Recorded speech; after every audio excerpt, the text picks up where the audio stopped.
जय हिंद साथियों, आपका अपने यूट्यूब चैनल में हार्दिक स्वागत है। साथियों, आज हम आगामी माह में आयोजित होने वाली उत्कृष्ट विद्यालय या मॉडल स्कूल की जो प्रवेश परीक्षा है, उसको लेकर जो महत्वपूर्ण प्रश्न है उन पर चर्चा करेंगे। ये जो प्रश्न हैं आगामी परीक्षा को लेकर बहुत ही इम्पोर्टेंट हैं और इनसे परीक्षा में सवाल पूछे जाने की संभावनाएँ अत्यधिक हैं। साथ ही इसके पहले की वीडियो में हमने हिंदी भाषा, अंग्रेजी भाषा, गणित और सामान्य विज्ञान और सामान्य जीके के वीडियो अपने चैनल पर अपलोड कर दिए हैं, आप जाके वहां से देख सकते हैं। साथ ही इस भाग में हम फिर से हिंदी भाषा के जो महत्वपूर्ण प्रश्न हैं उन पर चर्चा करेंगे। तो आइए साथियों देखते हैं हिंदी भाषा के महत्वपूर्ण प्रश्न और उनके सही उत्तर। साथियों, हिंदी भाषा का पहला प्रश्न है, मुफ्त का चंदन घिस मेरे नंदन किस भाषा की लोकोक्ति है? पहला ऑप्शन है ब्रजभाषा, दूसरा ऑप्शन है अवधी भाषा, तीसरा ऑप्शन है सिंधी भाषा और चौथा ऑप्शन है मराठी भाषा। तो साथियों इसका सही उत्तर है ऑप्शन पहला ब्रजभाषा। ये जो है कक्षा 8वीं के पाठ मुक्तानंद जी से लिया गया है। अगला प्रश्न है, इनमें से शुद्ध लेखन कौन सा है? इसका हमें चयन करना है कि इनमें से शुद्ध है आशीर्वाद शब्द कौन सा लिखा हुआ है। तो इसका सही उत्तर है ऑप्शन पहला आशीर्वाद। सा के बाद राय आना है, तो इसका सही उत्तर होगा ऑप्शन पहला। अगला प्रश्न है, पथ भूल न जाना पथिक कहीं, पथ में कांटे तो होंगे ही, ये रचना जो है किस कवि की है? पहला ऑप्शन है जयशंकर प्रसाद, दूसरा ऑप्शन है शिवमंगल सिंह सुमन, तीसरा ऑप्शन है सुभद्रानंद पंत और चौथा ऑप्शन है सूर्यकांत त्रिपाठी निराला। तो इसका सही उत्तर है ऑप्शन दूसरा शिवमंगल सिंह सुमन। अगला प्रश्न है, निर्मल शब्द का सही संधि विच्छेद क्या है? पहला ऑप्शन है निधन मर्ल, दूसरा ऑप्शन है निधन मल, तीसरा ऑप्शन निधन मल, चौथा ऑप्शन है निर्धन मल। तो इसका सही उत्तर है ऑप्शन सी निधन मल। ये विसर्ग संधि होगी।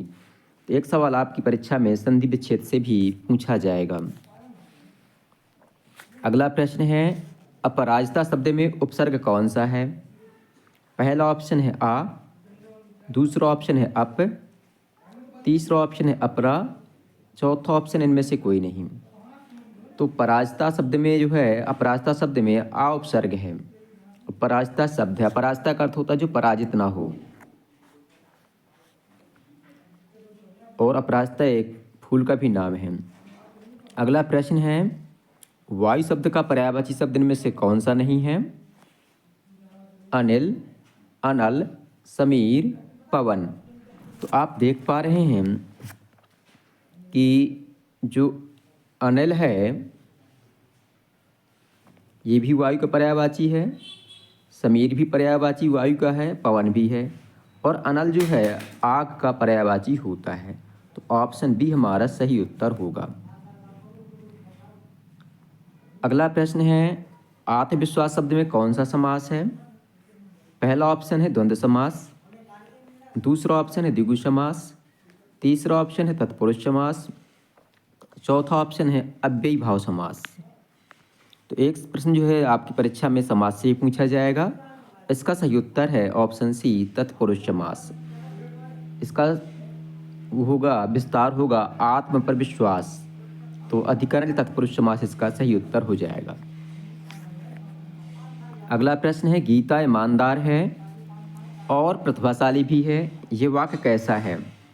पहला ऑप्शन है साधारण वाक्य ये, दूसरा ऑप्शन है मिश्रित वाक्य, तीसरा ऑप्शन है संयुक्त वाक्य, चौथा इनमें से कोई नहीं।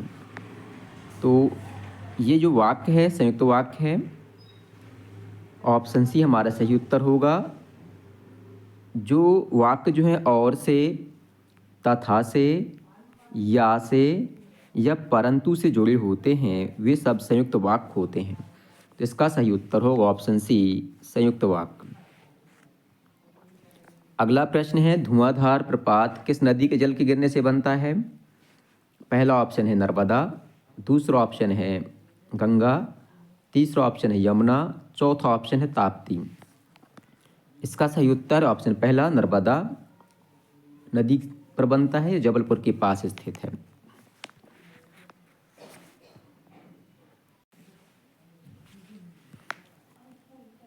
अगला प्रश्न है, पटना शहर का पुराना नाम क्या है? पहला ऑप्शन है नालंदा, दूसरा ऑप्शन है पाटलिपुत्र, तीसरा ऑप्शन है बिहार, चौथा ऑप्शन है इनमें से कोई नहीं। तो पटना का जो पुराना नाम है वो पाटलिपुत्र है। नालंदा एक विश्वविद्यालय का नाम था जो बिहार में स्थित है। तो ऑप्शन बी हमारा सही उत्तर होगा।